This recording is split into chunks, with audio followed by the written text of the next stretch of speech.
Dalam nama Bapa dan Putra dan Roh Kudus, amin. Bu Bapak, Saudari, Saudaraku yang terkasih, kaum muda, adik-adik, salam bantul kasih, berkah dalam. Kembali kita berjumpa dalam renungan harian. Hari ini Kamis 6 Mei 2021. Kita akan mengambil dari Injil Yohanes bab 15 ayat 9 sampai 11. Dalam amanat perpisahannya, Yesus berkata kepada murid-muridnya, "Seperti Bapa telah mengasihi aku, demikianlah juga aku telah mengasihi kamu. Tinggallah di dalam kasihku itu. Jikalau kamu menuruti perintahku, kamu akan tinggal di dalam kasihku. Seperti aku menuruti perintah Bapakku dan tinggal di dalam kasihnya. Semuanya ini kukatakan kepadamu, supaya sukacitaku ada di dalam kamu, dan sukacitamu menjadi penuh." Demikianlah Injil Tuhan. Terpujilah Kristus. Bu Bapak, Saudari, Saudaraku yang terkasih, ini suatu tawaran dari Tuhan kita Yesus Kristus.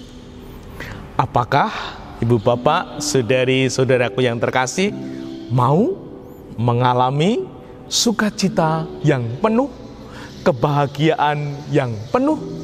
Tentunya jawabannya pasti semua sama. Aku mau sukacita yang penuh. Dan ternyata itu ada caranya, ada dinamikanya, ada yang harus kita upayakan. Saya kutipkan, "Jikalau kamu menuruti perintahku, kamu akan tinggal di dalam kasihku, seperti aku menuruti perintah Bapakku dan tinggal di dalam kasihnya." Nah, inilah syaratnya. Sukacita yang penuh, kebahagiaan yang penuh, syaratnya tinggal dalam kasih Kristus, tinggal dalam kasih Tuhan. Nah, kasih manusia kita tahu tidak sempurna. Kasih manusia bersyarat.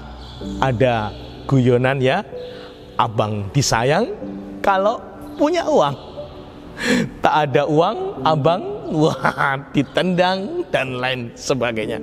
Itu ungkapan cinta kasih manusia yang terbatas, tidak sempurna, bahkan bersyarat. Kasih Tuhan itu seperti apa? Yang pertama, kasih Tuhan itu sungguh kasih yang tanpa syarat, bahkan mau mengalah. Mengalah tidak berarti kalah. Nah, ini sungguh semoga menjadi pertanyaan untuk direnungkan dalam hidup keluarga kita. Apakah dalam keluarga kita ada semangat mengalah? Sebagai suami istri, apakah ada semangat mengalah itu? Kalau kita sebagai suami istri yang tinggal dalam kasih Tuhan, sungguh kasihnya tidak bersyarat, bahkan mau mengalah. Mengalah untuk istri, mengalah untuk pasangan, dan semoga itu menjadikan diri kita bersatu lebih teguh tangguh. Namun, kalau satu sama lain pasangan yang tidak bisa saling mengalah, setiap hari mungkin bisa terjadi pertentangan, pertikaian, percecokan, cerah agawe bubrah. Nah, bisa sungguh-sungguh bubrah. Namun sungguh kalau di dalam pasangan itu, dalam keluarga itu ada semangat mengalah, pasangan itu, keluarga itu akan bertumbuh, akan teguh dan tangguh. Semoga kita meyakini. Yang kedua, kasih Tuhan itu seperti kita tahu Tuhan Yesus hadir ke dunia untuk berkorban, memberikan nyawa sebagai tebusan untuk dunia dosa-dosa manusia. Nah, kita boleh bertanya, apakah di dalam keluargaku, aku yang mempunyai pasangan dan lain sebagainya, dalam cinta kasihku ada semangat berkorban? Kalau itu ada, sungguh cinta itu bertumbuh, cinta itu kuat, Seperti Tuhan kita Yesus Kristus, cintanya begitu kuat karena berkorban sampai wafat di salib.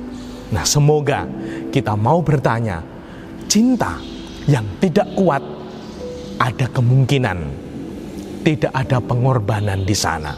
Namun sungguh ada tuntutan, saling menuntut, bukan saling berkorban.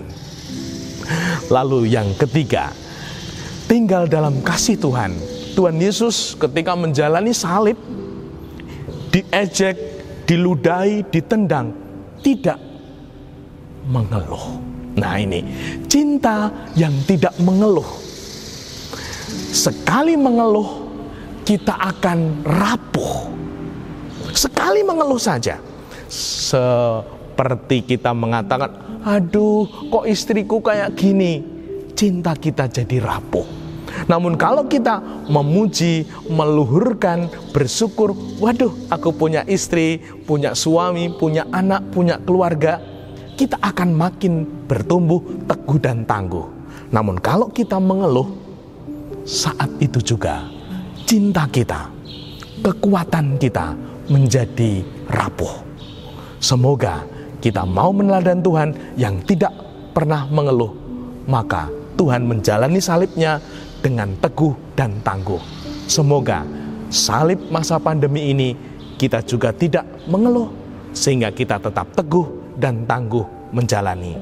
Semoga kita semua mau tinggal dalam kasih Tuhan, sehingga sungguh terjadi apa yang menjadi kehendaknya. Dimuliakanlah Tuhan kini dan sepanjang masa. Salam bantul kasih, berkah dalam Bapa, Putra, dan Roh Kudus. Amin.